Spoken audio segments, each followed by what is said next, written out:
guys, we're live here at 500 West Temple Street at the Board of Supervisors with Death by Me, Death by Cop, Remember Me, and this is Jasmine. Hey everybody, when I went to jail, well, I'm Jasmine from Black Lives Matter Pasadena. I was jailed on Monday. This was the reason why I was jailed was because I was going to read the excerpts from the OIR report for Kendrick McDade. Now these are excerpts that would show that the police are guilty. These are excerpts that would show that the police are guilty of murder. Now they didn't want this to be on public record, so right now I'm putting on public record for the world. So the first thing was the statements of Officer Griffin raised the question that if there was so much concern about the vulnerability position the officers were placed in by traveling through the alley, then why did he decide to go for it? Now this is stating that why would y'all proceed if he was a danger? Why would y'all keep going and then never put your sirens on and never call in for backup? Alright, Officer Griffin's decision to unholster his weapon and steer with one hand, they proceeded through the narrow passage, may have contributed to the cause of his collision. Now that's the reason why they hit Kendrick. Now this officer drove with one hand, and he shot with the other.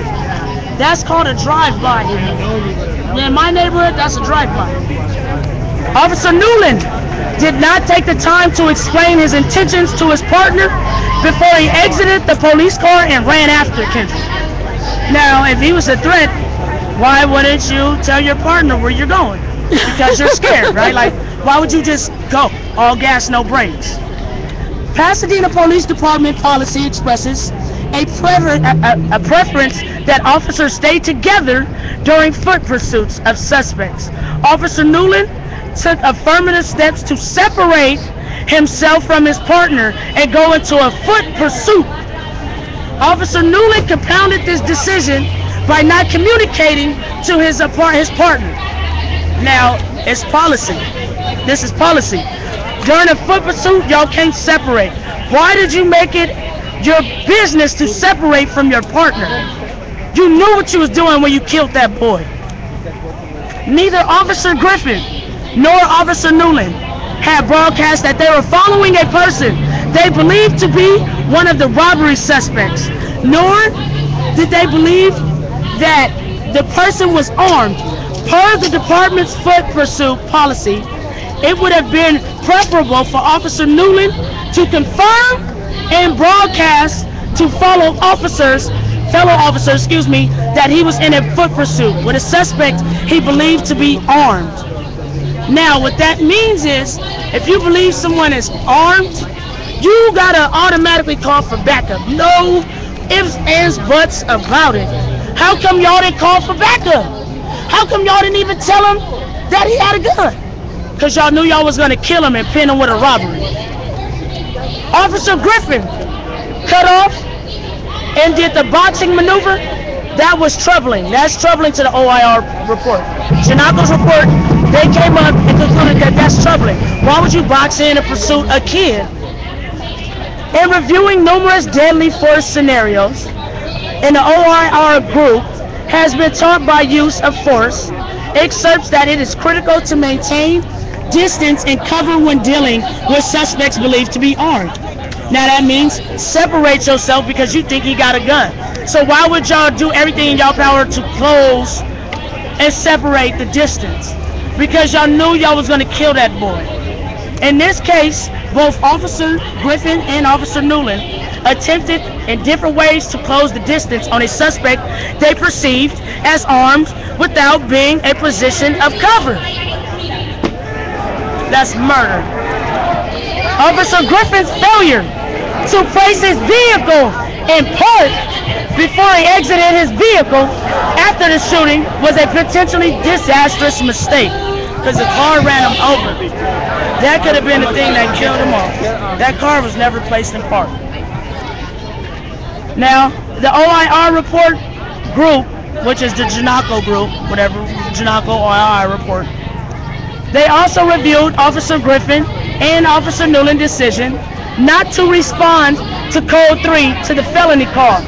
as detailed above, this decision has significant implications because in Pasadena, police vehicles activating your lights will automatically activate the car video. They didn't turn on the lights? No. No. No lights. No lights. Wow. Yet they repeatedly made tactical decisions that were not congruent with the principles of officer safety. Wow. Now, I was going to read that, and the officers that killed him, they were there. Why were you going to read it They were out? at the Pasadena police. They was at the Pasadena City Hall. It was the Pasadena Public Safety Committee meeting. The head of that committee is Jackie Robinson. She's running for mayor. She put an APB out on me.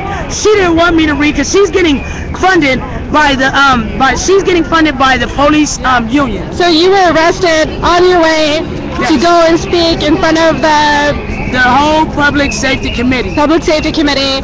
On what charges were you arrested? I was charged with terrorism, terrorist threats, assault. I was jailed for. I was also jailed for not listening to a peace officer. I was jailed for public sound too loud or something like that. I was jailed for all type of shit. I was jailed for a 7-year-old paid theft case that I went to jail already for 4 times because I ain't paid the fine. So I thought my time was up. I thought I did my service to humanity once I did that little bit of jail time and paid my fine. So they put you in a jail for a crime you've already paid the time for? Yeah. Okay. And they put an APB out on me for a warrant, and I received a letter in my mom's mail that I had to come to court for those charges May 7th. So how can I have a warrant and I had to be to court for those charges in May? Because they didn't want me to put it on public record. So I'm coming after all y'all Okay. for justice. So tell me a little bit about, a little more about the story of Kendrick McDade and what happened that day. Kendrick McDade was allegedly running down the street with a gun because him and his friend. Was there ever a gun on him? No, never a gun. They found, they said that they robbed a store for a computer. So Kendrick was running home because Kendrick died on the same street that he was born I mean, on. if he did, so what? They don't get to kill him? High five. If you did, so fucking what? Yeah. But they killed him. Officer Newland, he jumped out of the car. Now, he jumped out of the car and pursued Kendrick on foot. Officer Griffin, he pursued Kendrick on in his car. All right, Officer Griffin came on Sunset. He shot out his window 2 times. Whoop, whoop. Kendrick went in a crouching position. Officer Griffin then came to the side and he shot him too. Officer Newland. Boom, boom. Okay, so now this boy is sitting on the ground dying. They then ran him over, but before they ran him over, they shot him 2 more times. Boom, boom. This is overkill. Now, mind you, Officer Griffin, he has back problems. That's the police officer that didn't hop out his car and pursued on foot with his partner. Now, how do we know that you just didn't have back problems that day? How do we know that you weren't feeling cranky because you didn't have your medication that day? How we know that that's the reason you didn't do your full fucking job? You feel me? And then, so what happened after that? They handcuffed Kendrick. No, the car ran him over because Officer Griffin hopped out of his car. Then they ran him over. They handcuffed him. Kendrick was heard screaming for his mom. I want my mama. I want my mama. Where's my mama? They didn't tell his mother till the next day. She found out by the newspaper. Wow, that's against the law, isn't it? Huh? Isn't that against the law? That's against the law. Wow. They didn't tell his mom they didn't release his body till 12 days later. That's when they released Kendrick's body. They let Officer Newland and Griffin go into a plush ass hotel room and get their story together for 2 days until the internal affairs came and discussed what happened. So we know the names of the cops. Officer Newland and Officer Griffin. Newland and Griffin, okay. Wow. So, how they dropped any of the charges for you? No, none of the charges are dropped. I was facing a $90,000 bill. Luckily everybody around the world helped me out. They dropped it down to $36,000. I was already they revoked my other bill So then now I have to pay $7,000 in my other bail for them putting out a bounty for me. Now I'm facing terrorism threats, attacks, and things. And I was with the mother of the kid who was killed that day. It was his anniversary. So they jailing me for a protest I did. So what year did this happen? This happened March 24th, 2012. Okay. So some of this information is new that you wanted to reveal at All of this information that I read to you, these excerpts, these were given to me by an unknown source. Okay. I'm making this public record today because they jailed me because they didn't want me to say this. Okay, can you email that to me? Yes, I can. Okay. Hey, can you give it to every newspaper? I'll do what I can to get it published wherever I can. Thank you. Okay. All right, thank you, Jasmine. All right. So you're the first person I gave that to. Okay.